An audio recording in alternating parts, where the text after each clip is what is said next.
Um, Lagi ko sinasabi to sa mga kaibigan ko. May iba kasi medyo kapos. May iba naman may sakit. May iba may mga kung ano-anong problema.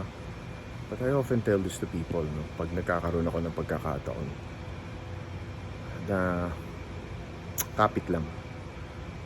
No matter what happens in this life, kapit lang. I don't know what you're going through. At hindi ako magsisinungaling, hindi ako magdadrama sa'yo na alam ko pinagdadaanan mo. Kasi kung sinabi ko yung magsisinungaling lang ako sa'yo, kasi hindi ko alam kung anong pinagdadaanan ninyo. The same way na hindi nyo rin alam kung ano yung mga pinagdadaanan ko.